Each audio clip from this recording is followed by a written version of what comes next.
If you want to have a good score in speaking test, I think you have to anticipate as much as possible. Make sure you know the sequence of questions and what is about to come. Try to get familiar with the routine of the exam. Don't be taken by surprise as if you would say, oh, I didn't see that coming, I didn't know what to say. I think you have to try to keep a good balance between fluency and accuracy. By being fluent, it doesn't necessarily mean that you have to speak fast. On the contrary, if you try to speak faster than usual, you will lose both in fluency and especially in accuracy. If you give full and relevant answers to the examiner's questions, that will help you get interview off to a good start. For example, if the examiner asks you, where are you from? And you say, I'm from Brasilia. Don't stop there. Try to say more. It's about 35 kilometers from another place. It's a modern city, but with a lot of history, and it's a lovely place to live. Have some good chunks of language in your sleeve. For example, you can say, if you don't understand a certain question, you say, excuse me, I didn't quite catch that. Could you say that again? Or, I'm sorry, but would you mind repeating that? I think that certainly impresses the examiner, you know.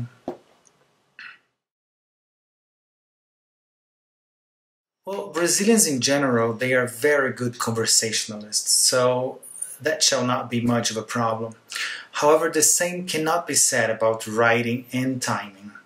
If you really want to succeed in writing, you should read a lot in English about current news, for example. Not only that will give you vocabulary and ideas, but especially reading will expose you to organized and structured ideas. You will understand better the appropriate use of connectors and transition words, and it takes a lot of practice to do that.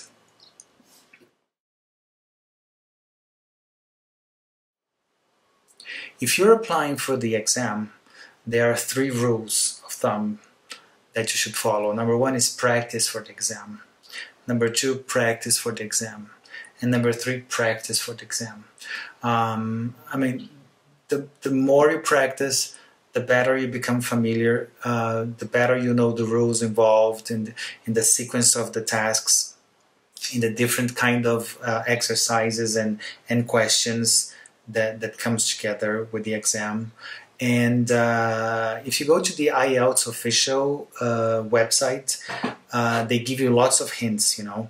Not only they prepare you for the exam itself, but they give you some tips on what procedures you should take. Also, there are other alternative websites that can give you practice tests and opinions from other professionals in the field and the voice of experts. I think if you allow at least 4 months prior to the exam to a maximum of a month before the exam, that should give you some good window to prepare, so you can prepare better for the exam. It all depends on how fluent you are or what areas you need to perform better or to improve, right? It's always helpful if you have a very good, reliable prep course book to follow, and you can enroll a course or even hire a private tutor with enough experience in the field as well, right? I think you should work on memorizing vocabulary, understanding grammar, and using past papers. So you get acquainted to the kinds of questions that are in the exam.